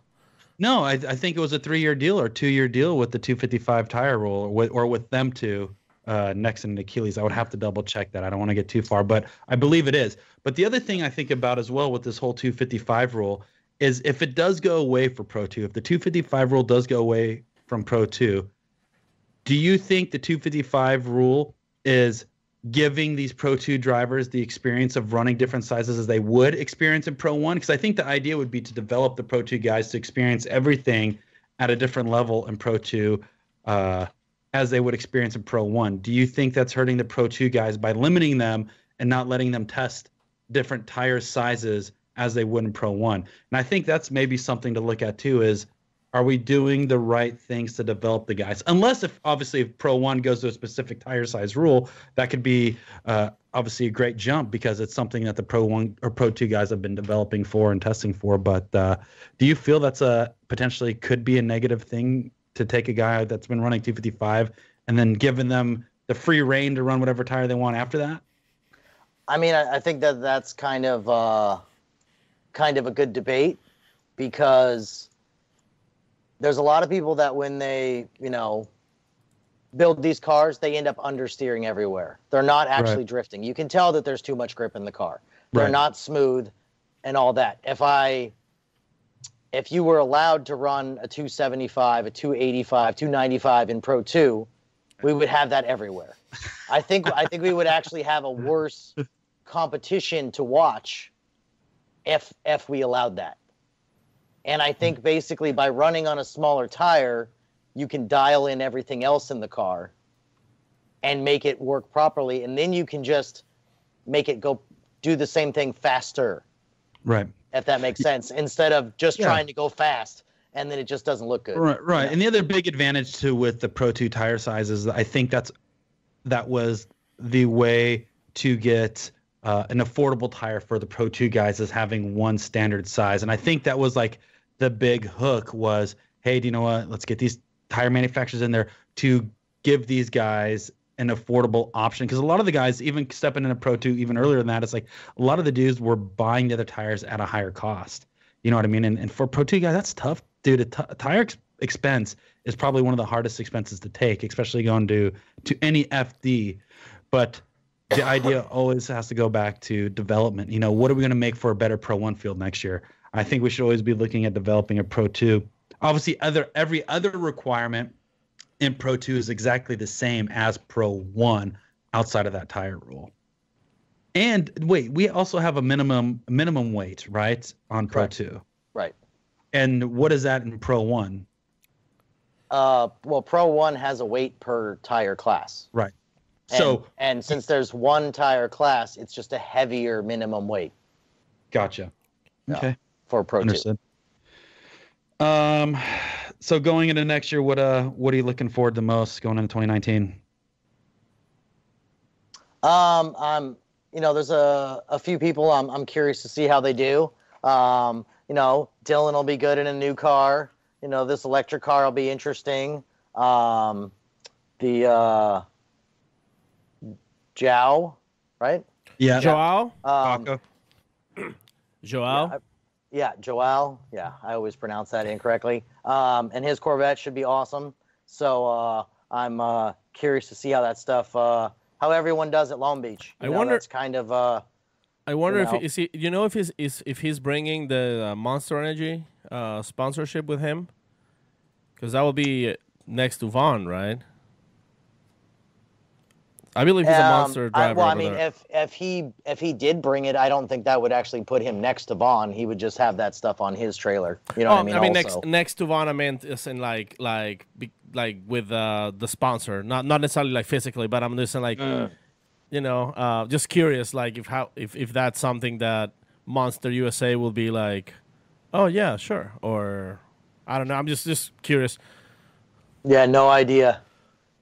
I would almost assume so, that he would at least bring I guess Monster Brazil with him. I don't know. Monster do Brasil. Yeah. So here, Kevin, I need to get some dirt out of you. I need some dirt. I need dirt. Who else is petitioned and who else has he signed up? Tell us now.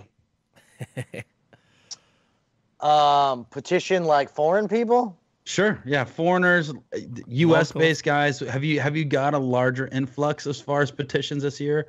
And what else have you got coming down the pipeline as far as drivers?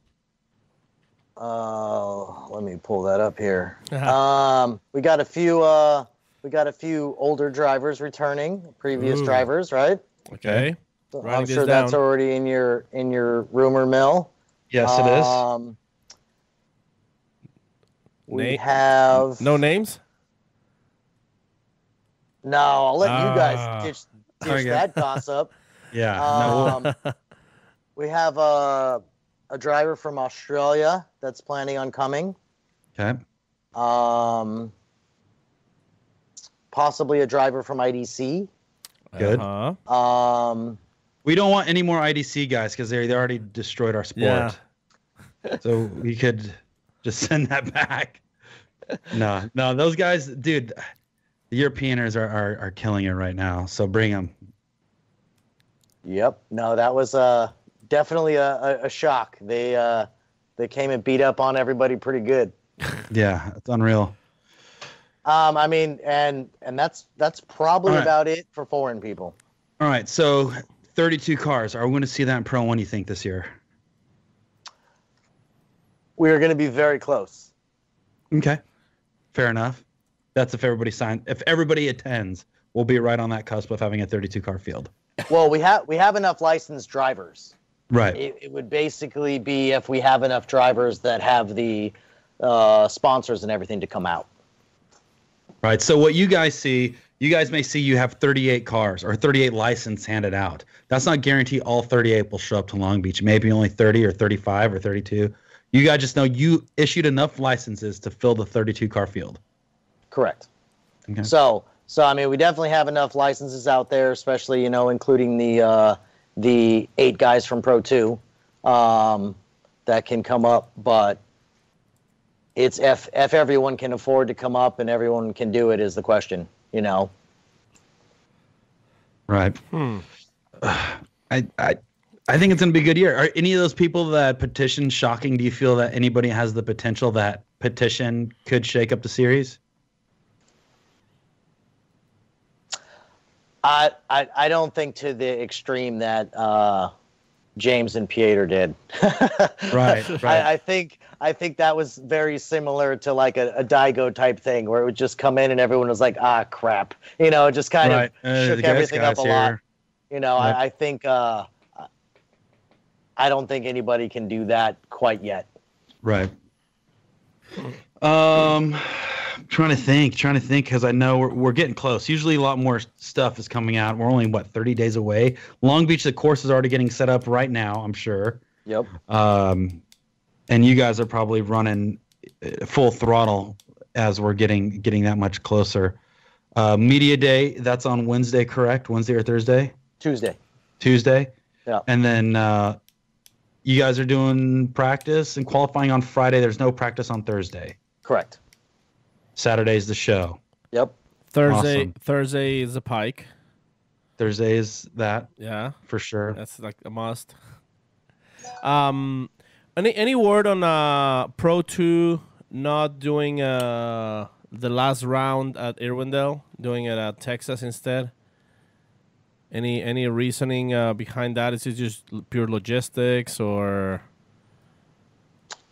I mean, I think a lot of it is logistics, just because, I mean, trying to put everybody in that portion of the parking lot really didn't, I think, doesn't really do the Pro 2 drivers justice, because we don't really have a good place to just, to put them on display, just because there's not enough room.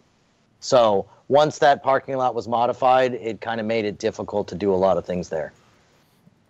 For those who don't know, I think the business next door from Irwindale, they bought like pretty much like 4 rows of the or 2 rows. Basically like half the parking lot. Half the parking lot, so Yeah. it made that area very small.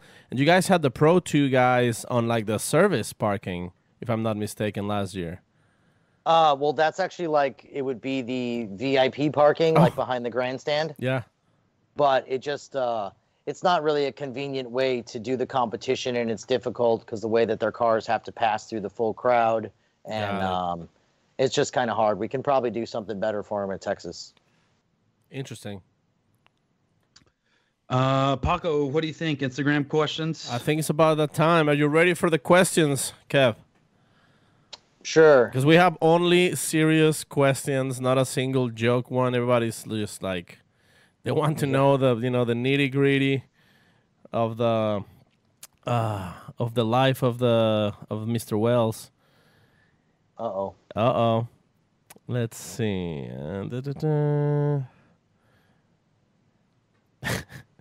Richard Dinger, hot dog flinger. Is it true that RC cars are gonna be the new Pro 2? That's Pro 3. There you is go. Pro 3. Thank you. I'm already Pro running 3. that though. Well, that way you can actually drive, Corey.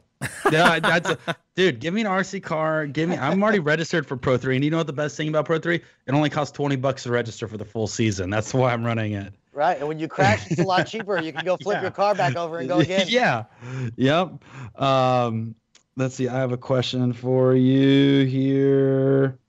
Actually, do you know what? This is a derivative of a question. What is the most sketchiest thing you ever seen somebody try to tech? Like bring through tech?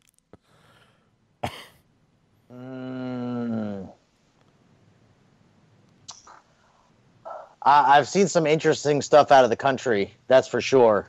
Like seat belts with the bolt through the webbing. That is not bad. That one's pretty good. There was a few interesting things like that I was like, holy crap! Like, so you thought this was cool when you did this? Like, kind of interesting. There was There's a guy with wood screws holding out his fuel tank, if I'm not mistaken. Right, Corey? Yeah, I've heard about that before.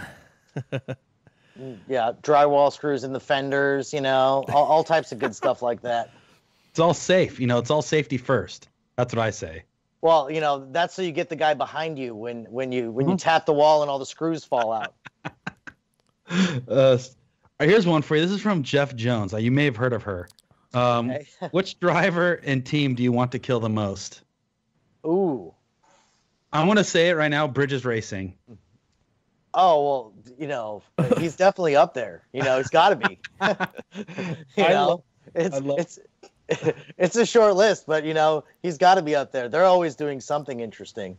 No, I've been there many times, and it's like, coincidentally, we'd always be the last one pushing our cars up, not driving them yet, but pushing them up through tech. I lived that life with Brian, and I love those guys to death. But for some reason, why? Okay, side note to all that, why do you think everything happens last minute in the drifting world? It's drifting.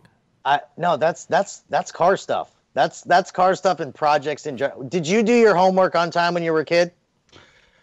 It's a fair point. I didn't even do homework. I didn't even do it at all. Yeah, right. It's all reflective. Right. It's the same thing. Everyone's like, I'll do it in the morning. Yeah, at least people don't show up with Bluetooth drive shafts at Formula Drift. You'd be surprised. Yep. No, I've seen a lot of cars pushed onto the scales. Oh yeah. Question from our local boys from Bad Apple Motorsports. Would you prefer all Pro-Am organizations to follow the same rules to better prepare them for Pro 2, or do you think it should be more relaxed to get more people to compete? I think for the actual Pro-Am competitions that earn a Pro 2 license, I think it's much better if they're on the same page, because at least you're a step closer, you know? Like if they had the same rules as us for Pro 2, you know, maybe minus a Hans, and we're running on, I don't know, 245s or something, you could be almost there. It's a baby step. Instead of if you're letting them run around with, you know, a roll bar and using their stock, you know, seatbelts and stuff, and now you have them go to Pro 2, now you've got a big step again. So right, I agree. I agree. That's the absolute problem. Okay, so this is going to be a lightning round question. This is from Coal Tire Slayer Hamilton. Okay. So I'm going to give you multiple choice, and there's 5 total questions, and you pick one or the other. Dr. Pepper. everything. All right, here we go. Starting off, number 1. Favorite color? Green. What kind of deodorant do you use? Speed stick. That's why you're very speedy. Okay, here's one. Chocolate or vanilla, both on strippers and an ice cream. Oh, man. I don't know. Can I have what is it, the twist? What is the one where you can have both? the swirls or something. All right, number 4. Favorite car. If you have to build another drift car, what would it be? Oh, hell no. There's favorite car or there's build another drift car. Which one would you, if you could build another one, what would it be? And no cheater shit either, because I'm gonna tech the fuck out of it. I don't know. Just for ease, I think I would probably do an S15 or a Mustang. Well said. Last one. Super salad at Olive Garden. Neither. Breadsticks. endless super healthy. breadsticks, please. That's why you're the most fittest man in the grid, Mr. Muscles, Kevin Wells. Paco, that was Dino. I had to give it to him. That was a very great style of question. I mean, he's used to being on the spot, and be put on the spot and have the time. He's a clock man.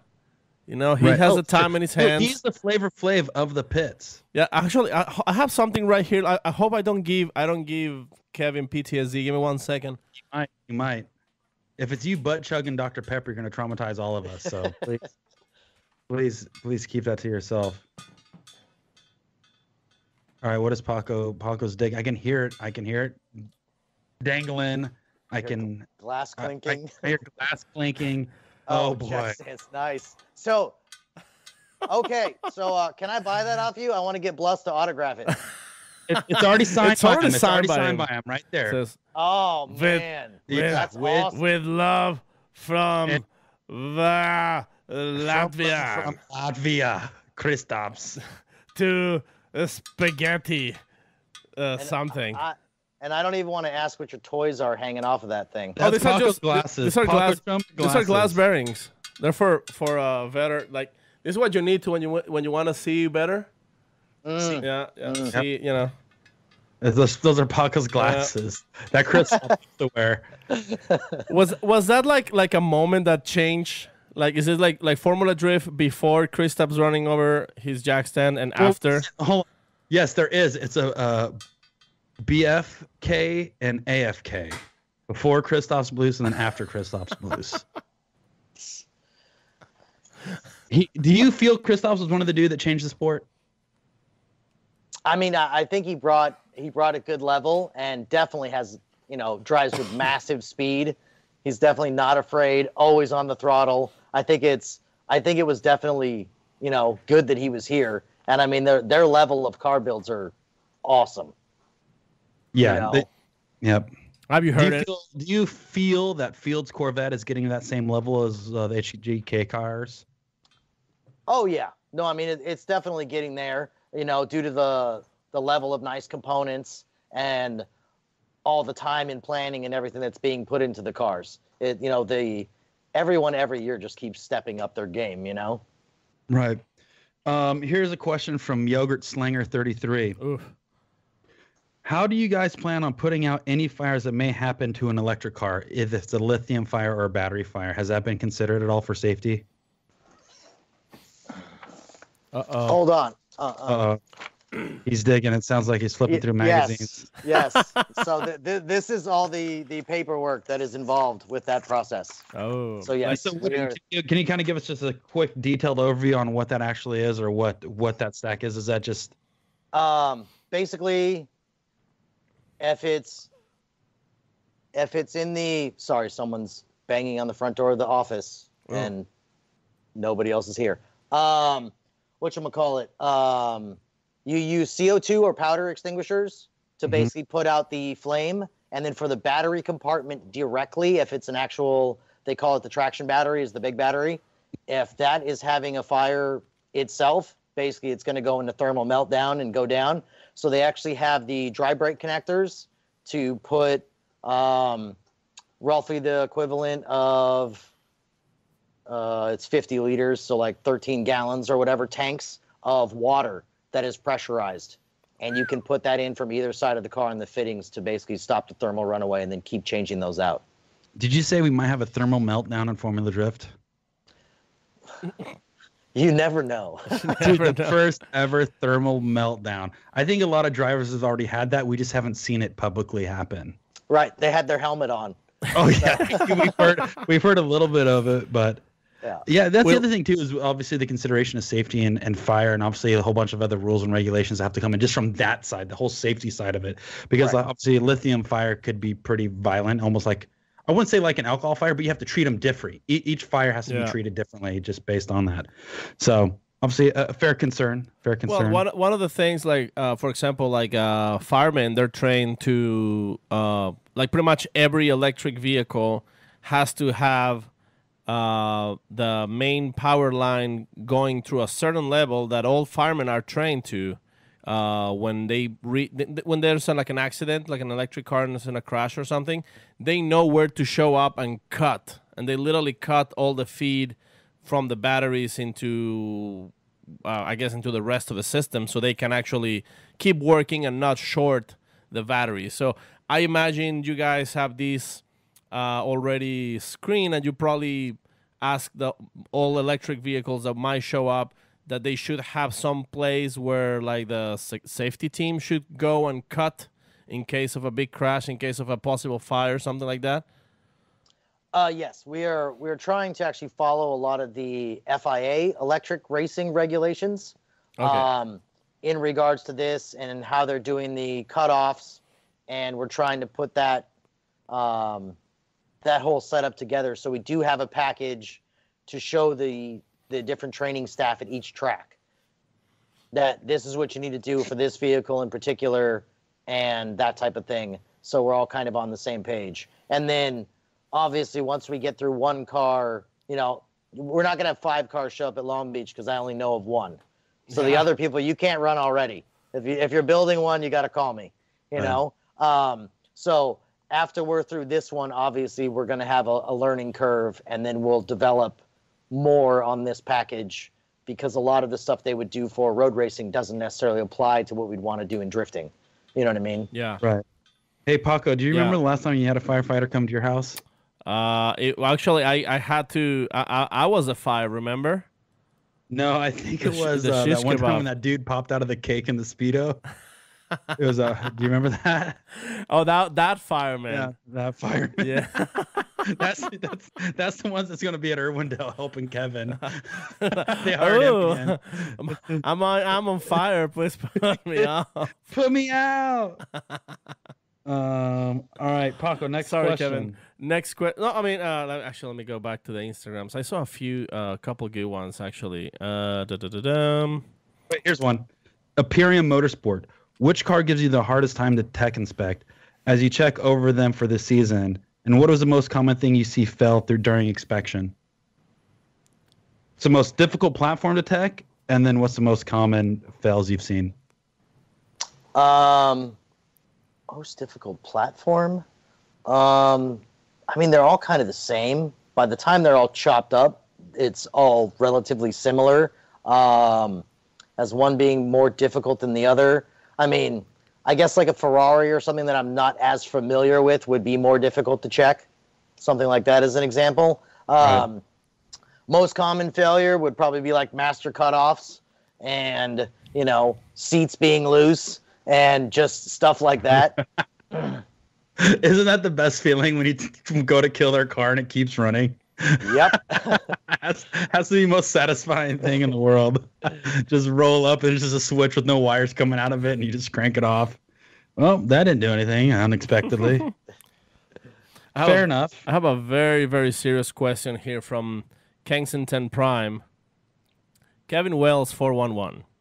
Is there a rule against Paco being Umbrella Girl dressed as a very classy hentai character?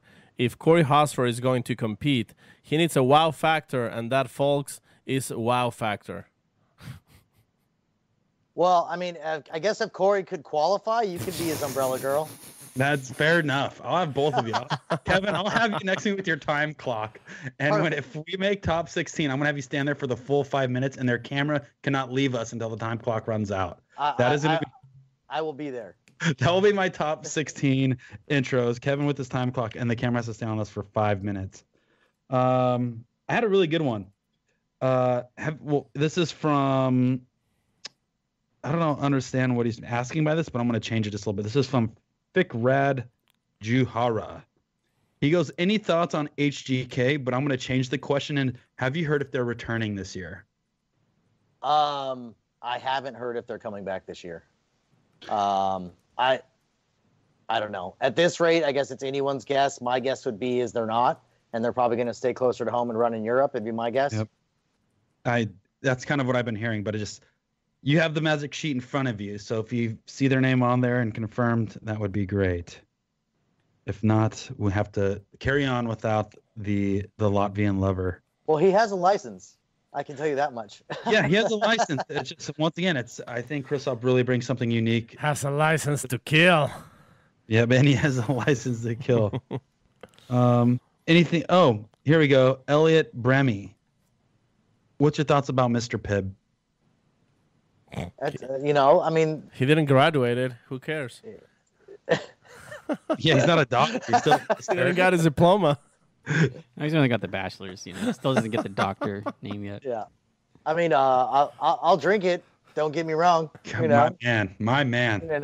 It's my man right there. That's rough. When life is rough, you have to improvise. Yep. No, that's the other one. What's the Walmart one? Dr. Rocket or whatever. Dr. Thunder. Dude. Dr. Thunder, Yes, I think. Dr. Thunder, yes. I'll drink anything that has Doctor or Mister in front of it. That's kind of like my guideline when it comes to soda. I think I have a question from Dirty Yogurt Smash My Bitch Up 69. Wow. Cool. Can you tell all 24 flavors of Dr. Pepper? Ooh. No. Wow. There's only one that matters. Yep. Don't you think it's weird that they have already 24 flavors, yet they offer Dr. Pepper Cherry, Dr. Pepper Vanilla? They just throw one more on top of everything. Like, how does that even make a difference? Yep. It's a bonus. Yep. All right. This last question is from Bori Hosford. I hate that guy. Yeah, he's a bad word. Where do you see FD in the next 5 years, vehicle-wise? Where would you like to see it? What is kind of your direction in the next 5 years with the sport? I mean, I guess I would like to see more modern cars. Okay. Or more up-to-date vehicles, I suppose. So, I mean, I don't know if that would be like more crossovers or more of the smaller SUVs or something along those lines. But I mean, I think You know, there aren't that many rear-wheel drive cars still produced. So unless we're all going to, you know, Mustangs, Camaros, and Supras, you Right. know, we're going to have a few vehicles in that type of genre unless we keep around S chassis for a long, long time. Well, there's you know. there's a lot of Jaguars, Mercedes, Oh, absolutely. you know, like Cadillacs. I mean, there's 2 Cadillacs coming out this year now. Right? I mean, Lincolns. Well, I think you look at the European series, or a lot of the European series, a lot of them have a really diverse manufacturer field. You'll see E30s, BMWs, Mercedes, Volvo. some manufacturers I never even heard of before, but they're all producing great vehicles, and they seem like they're very competitive. But I think anything newer does help the sport for sure. And actually, obviously, getting some manufacturer help or support is also key as well. Right. And I think that would help out a lot, you know. Yep.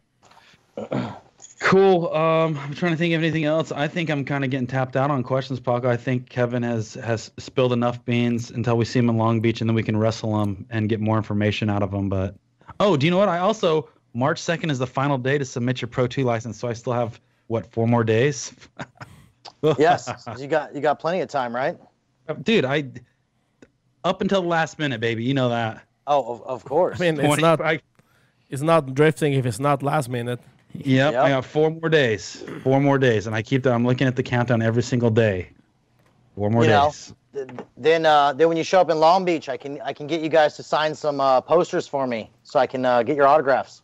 Oh, for sure. Well, you already have a lot of those, but it sounds like you have a lot more autographs than ours. What do you got going on? Not too much. I mean, I got a few up, and getting them all sent off to Beckett to get them all certified. So then that way, each driver actually, it's like a baseball, you know, the baseball card Beckett company. Yep. So then they have their autograph on file, and hopefully one day that'll actually help everybody out at some point. You know. So what you're doing, it sounds like, is you're kind of doing like an autograph log, or what is it that you're actually doing? Well, basically, I'm getting photos from FD photographers. I got quite a few from Dave Carey, and then getting him to sign them, and then submit them all to Beckett with all their stuff and get them authenticated. Wow! And then they send back a certificate and a certificate of a serial number and all that stuff, and then those photos are now legit, and then those photos are now in the database, the signatures. Awesome. Yeah, So it's a slow going process, but at least try to get something going. No, for sure. And what are you gonna do? Just kind of hang up on those for a while, or because you have some pretty cool stuff too. Obviously, you probably are one of the dudes that have the most drifting memorabilia out of most people I've ever met that are pretty cool and signed. Obviously, you kind of have your own little thing that you experience in drifting. But what is kind of your plan with doing stuff like this? Well, I have some from my own drift museum, Right. but so I have those going, and then I put some of them up on Facebook. It's at Drift Autographs, and then at least there's a few items up there, and then there's a few like unique collector's items, like got a piece off Pollock's car, like a quarter window. Yep. And like stuff like that no one's ever going to get again, but. Just throwing that in my collection and throwing some stuff online and see what happens. Yeah. So for you guys that are interested in drift autographs, it's more so drift memorabilia, and we have a small collection at Driftcast too, because there is a lot of cool shit that, especially Kevin being in the position that he has, gets his hands on first before everybody. And it's like, once again, it's the Kristaps jack stands, it's corner panel pieces, it's something that so and so won at Irwindale, and you happen to have a piece of that. Kevin has a large collection, and he's opening up his collection to all of us, which is kind of cool. Which, once again, we all have our own archives, so it's like trading Pokemon cards, I guess. You want the best shit around, and for some reason, I never thought collecting drift memorabilia would be super fun, but it's actually something that is now turned into something that we do at the studio. So if you guys want to have a piece of any type of FD memorabilia, drift autographs on Facebook? Yep, Drift Autographs on Facebook. Also, don't you run that website, driftstats.com? Yes. Is still that going? Like, just to have it, keep it updated and all that? Yeah. No, I still I don't update really any of the design because I'm not really the artist type person. I just enter in the stats and just keep the stats up. God. Yeah. So for those who don't know what drift No idea stats, that was you. My mind is officially blown. I should put some web banners on there for Maximum Driftcast. Dude, Yeah, I mean, let us know. we're taking sponsors. I mean, we can give you all the information. For example, Corey Hosford, 2 times 33 number qualifier. Six times. There's nobody the 6 time. 1 times 17 qualifier in Pro 2. We'll get you all the stats. Man versus wild. The best of the best. You don't get any more better than that. But I didn't know you run drift stats. That's really cool, Kevin. Holy shit. Mind blown. Oh, is this really news for you, Corey? Yeah, I swear to God, I had no idea. I was like, man, that guy has way too much time on his hands. Wow.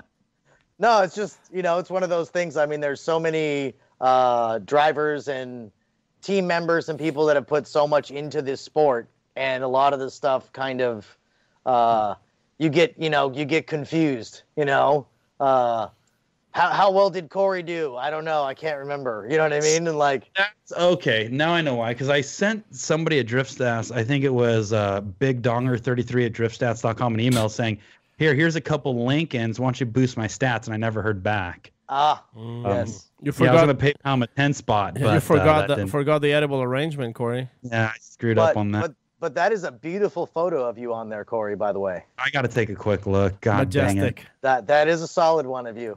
It's definitely from, that's got to be, 12 or 13, that photo? Just ask. I want to go Corey, look it up. you used to be half the man. Dude, and then I fully developed into a full-size human being, dude. I was a baby. Now I developed into I'm like a swan. I'm more like a swan. Just takes time. Everybody's photos are from like 10 years ago. I told you I'm not the design guy. That's a lot for me. I'll put in the numbers. I mean, it is pretty cool. I mean, it is like as long as you keep the numbers updated and all that, that's awesome. I mean, it's definitely a good thing. I think we're gonna try to get these websites to be used a lot more. Hopefully, we get so many users on it that it crashes and you're gonna have to update it. But I'll let you guys update it. You guys are the computer guys. Wait, so hold on, let's get this right. Kevin does drift autographs. He does drift stats and he runs Formula Derp. Holy shit, you have your hands full, buddy. And then tech inspection. Wow. Groundbreaking news, guys. You heard it first. Kevin Wells, tech director, is running the Derp and all the other drift pages. I never had a doubt. Yeah. Not a doubt in the world. All right. Well, Kevin, thank you for your time. Thank you for doing what you do for the sport, because obviously it's more than just tech directing and holding a clock like Flavor Fave. Yes. You keep the sport progressing. You keep the Dr. Peppers on ice, cold and chilly for everybody that steps back into the booth. But thanks again, and we look forward to seeing you in Long Beach. Not a problem. You guys have a good evening, and we'll see you soon. All right, thanks, brother. Kevin. We'll see you. Take care. Good talking to you, man. Have a good one. Have a good night. Later. Corey, I'm looking at Corey Hosford on Drift Stats. It says events 4. Yep. That's it. That's it, dude. I don't remember you driving more than 4 events. What the hell? No, I did 14 events, but I think 4 is the only amount of numbers like qualified. Yeah. Oh, okay, yeah, because it says top 32. So you made 4 top 32s. Let's see. Hold on. Let's look everybody who says, Corey Hosford top 33, they can go suck a fat one. We have the stats right here. Hold on. 1, 2, 3, 4, 5, 6, 7, 8, 9, 10, 11, 12 times. Let me do this. 12 times 4. Corey's doing some math in his head, so we're probably going to resume this episode tomorrow. 52 cars that competed in 2012. That's the other thing. Like a lot of people don't. Yeah, a lot of people don't realize. Looking at the volume of cars that were in the sport back then, Jesus Christ, it's awesome, dude. Look at Paco. Click on 2012 and scroll down, and then click on 2017 and scroll down. Oh yeah, I mean, 2017 is 31 drivers. 2012 is 48 drivers. Walker Wilkinson's here. You have Ryan Cotto. He had a carbureted V8. Remember? Yep, he did. Yes, yeah, man. So like going taking a walk on memory lane. Have Kenny Moen. So what do you think for Long Beach? Should we try to take Kevin out and try to steal his job or what? Ooh, I don't know, man. I mean, we can probably get him drunk on Dr. Pepper. Mm-hmm. I don't think if he drinks 12 a day, he's not getting drunk on it. Gotta get him at 24.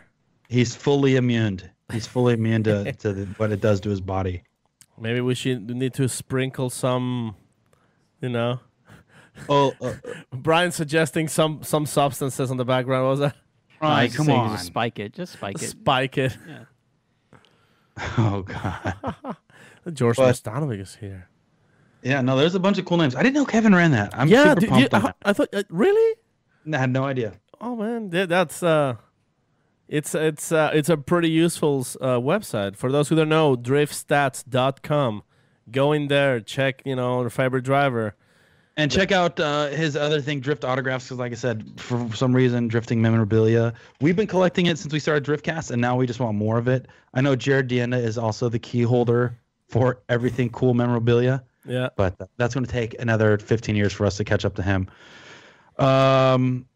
Sum everything up. I think 2019 this year is going to be should be an awesome year. There's going to be crazy competition.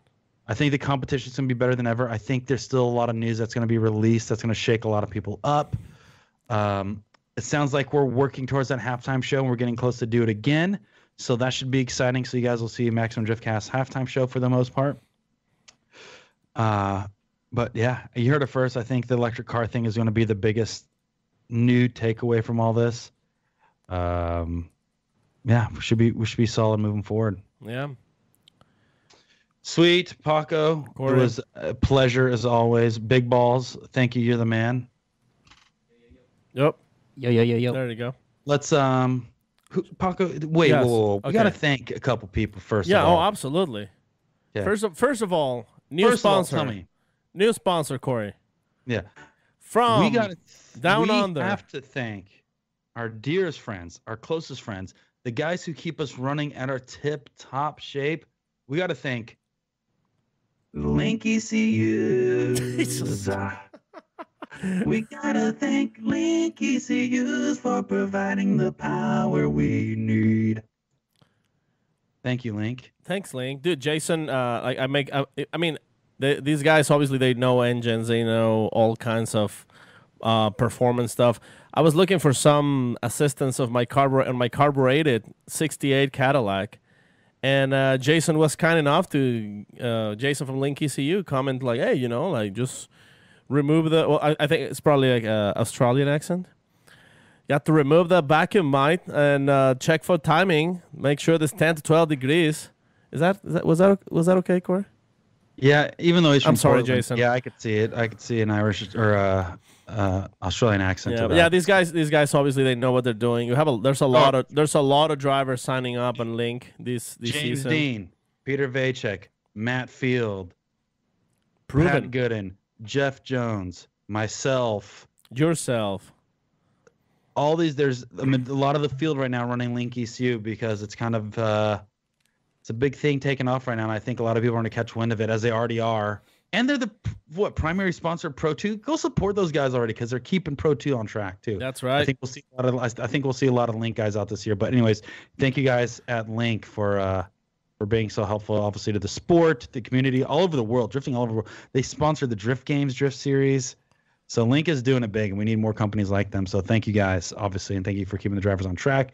And then also we got to thank the longest, the baddest, the most exciting company that's kept us around. We got to thank AEM Intakes. AEM Intakes. You guys are the baddest intakes around. Corey, Yeah, you sound like a professional Twitcher. dude, I've been working with T-Pain a lot lately, and he's showing me the ropes. I mean, it's shit was funny as hell. I have no idea you had the capabilities. You don't even know what I have the capabilities of doing. I guess. I mean, I'm a wizard, dude. I'm a wizard. that was good, man. That was pretty good. Yep. Good luck topping that for next one. Well, we'll see. What about? But do you again, wanna thanks Oh, hold on, wait, AM. Yeah, no, but forgetting thanks something. AM. Yep. AM intakes. Obviously. Oh, look, I'm actually wearing their hat right here. Check this out. Oh, maybe. There you go. Boom. You were saying, Corey? Paco, this is the Principal speaking. You forgot some other people to thank you. You forgot to thank the Patreons. I just had a. I think that was the FBI. They're outside FBI my. report. They're outside my door. Yep. Somebody doxed us, Corey. Oh no! What happened? Somebody doxed us because we haven't thanked our Patreons. So I think FBI is outside my house with a megaphone asking me to thank our Patreons.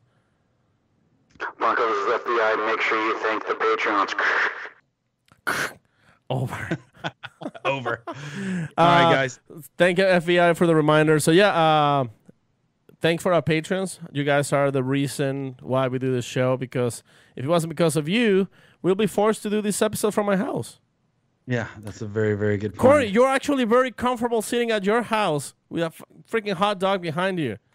Dude, it's one of those things as far as development. Dude, okay, hold on. Okay. Before we end the show, Paco, did you see my car today with the 2F kit on it? I saw that as the LFC panels, man. Looking fresh. Okay, so side note, what we did with the LFCs, I'm just talking to you now like we're off the air. But anyways, the LFCs in the back, you know how you wear them connected? Yep. Cut about a foot out of them. Yep.